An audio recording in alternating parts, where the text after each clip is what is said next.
Hi, I'm Steve Adubato. Let's get right into this because I don't want to take a second away from this conversation with my good friend, our good friend, Reverend Dr. DeForest Buster Soaries Jr., Senior Pastor at First Baptist Church of Lincoln Gardens and also founder of the Corporate Community Connections Incorporated. Good to see you, Reverend. Good to see you, my friend. Good to see you. Let's do this. First of all, Michaela Batts, who's one of our producers. Michaela, you baptized her. I just heard this before I got on the air. You christened her, correct? Michaela, is that right? Yeah, I'm just hearing that. But also, I'm going to beat that. You ready? See that picture of that young lady right there? The one younger than me? That's my wife, Jennifer. In June of this year, we're taping on the 16th of... Do you remember June 20 years ago? Do you remember, Buster? I do, at the Newark Club. We were married by the good Reverend Buster Soaries, and it was one of the most beautiful parts of that wedding. So thank you for doing that. You've done many others, and enough about us. Let's talk about you. It was a great day. We go way back to Montclair in the 1980s, before you became famous. I knew you as a young political superstar. I knew you as the son of one of my mentors and heroes, Steve Adubato Sr., and I just knew you as a very active, creative genius. And so there are very few of us left, Steve. There are very few who were active then, yeah, that are still active now. I don't know half the politicians in New Jersey. They're all new to the scene. Many of the people that we work with have either left the state or left the planet, That's right. So That's right. It's wonderful to stay connected with you because there are very few people who have the memories that we have. And it's always important to be connected with you because you ground us. And in that spirit, let me ask you this, Reverend Soaries. We're doing this series on confronting racism. The graphic will be up. But I want to talk to you about vaccines first. You are so involved, so engaged in so many ways. What is the role of the church, and what role are you taking as it relates to vaccine distribution, COVID vaccine distribution in the state right now? Well, New Jersey, like the rest of the country, has experienced disparate impact on ethnic minorities, on low-income communities from the beginning of coronavirus, COVID-19. We have higher rates of infection of the virus. We have higher mortality rates. More people proportionately die if they're Black or Hispanic. It has a lot to do with a lack of access to health care and therefore pre-existing conditions. And so we began early by educating our congregation and community just around, wash your hands, wear the mask, social distancing. That was the first level, and we took it very seriously. Then, of course, the issue of testing became an urgent issue, and we pressed some of the private healthcare organizations. We pressed the state of New Jersey to help us bring testing not just to the community, but to our church, because we found that people who have trusting institutions where they have pre-existing relationships were more likely to go there for testing than any place else. And so we tested over 2,000 people at First Baptist. Even though we've been closed for worship and we've been closed for meetings, we opened for testing. And we tested, we did our own registration, we assembled the component parts, and then R.W.J. Barnabas came along and helped us as we proceeded.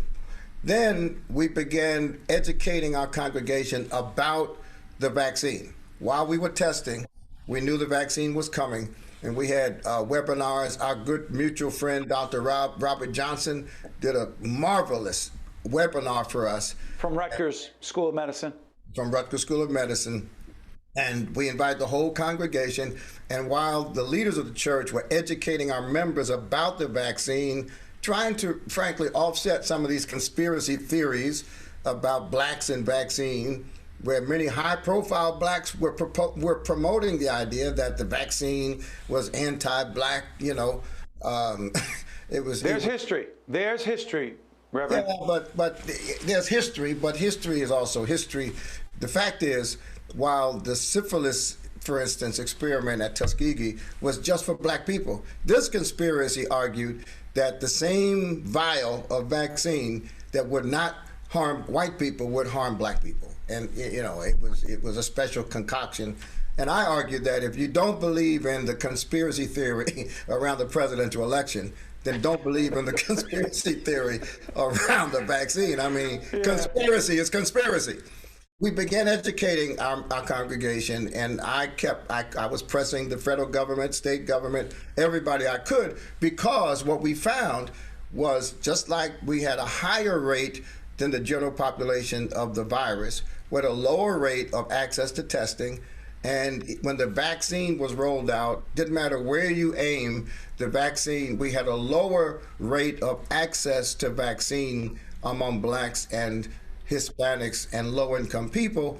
And so in January, you'll love this, Steve, in January, I had my board of trustees at First Baptist Church vote unanimously that if I could find some vaccine, they would allow us to use the facility for vaccinations. And I had no idea where we would get vaccines. But I just said, trust me. I wanted pre-approval, just in case some of these conspiracy theorists were on my board. And by the way, hold on, Reverend. We're actually going to do a separate conversation with Reverend Soaries on leadership, and he's going to talk about getting pre-approval, which is a leadership trait. Go ahead, pick it up, Reverend.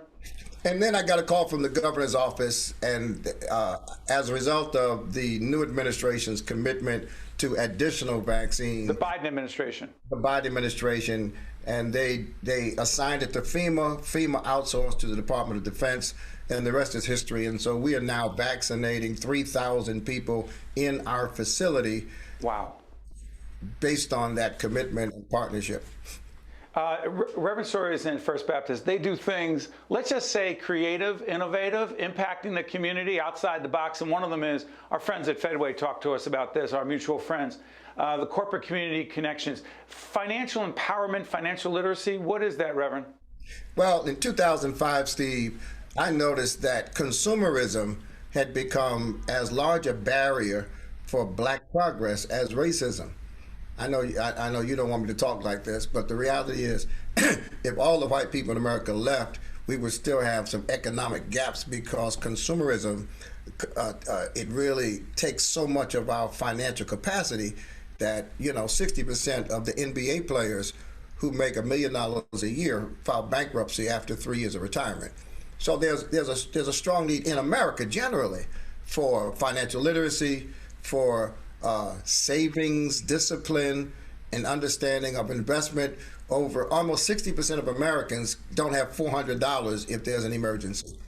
And so it's exacerbated by the legacy of racism, where generations don't leave financial legacies for future generations. And so black people are born broke and die broke, and we use GoFundMe as an insurance company. And so we started in 2005 right here at First Baptist. CNN came along, you might recall. I do remember this. Here, did a 90-minute documentary on us. And as a result, a role model around the country. And we've trained thousands of churches, literally thousands of churches. We've reached 12 million people with our message. And it focuses on reducing and eliminating debt as the first step towards financial stability. Important. Hey, Reverend, do me a favor. I mentioned this leadership discussion. Stay right there. There are two different things. One is talking to Reverend Soaries about a whole range of issues that he just shared, but also our sister program that I want you to check out that I co-anchor with Mary Gamble, Lessons in Leadership. Reverend Soaries is going to stay right there. We'll do that interview. Go on our website. You can find out where that is. Long-winded way of saying, Reverend, thank you for joining us. We'll continue the discussion in about 2 seconds. But for everyone watching, that's Reverend Buster Soaries. I'm Steve Adubato. We'll be right back. One-on-One with Steve Adubato has been a production of the Caucus Educational Corporation.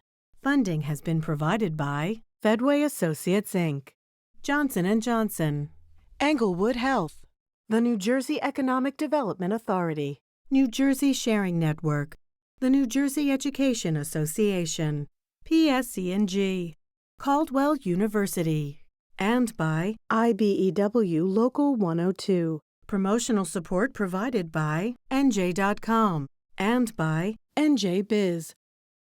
I could feel my lungs fill with oxygen, and I got my life back. The Sharing Network means to me hope, life, and everything. The sharing network was a lifeline to me when I really needed it. We are an organ procurement organization. The core purpose of the New Jersey Sharing Network is to save and enhance lives. To honor those who gave. Pay tribute to those who received. Offer hope to those who continue to wait. And remember the lives lost while waiting. For the gift of life.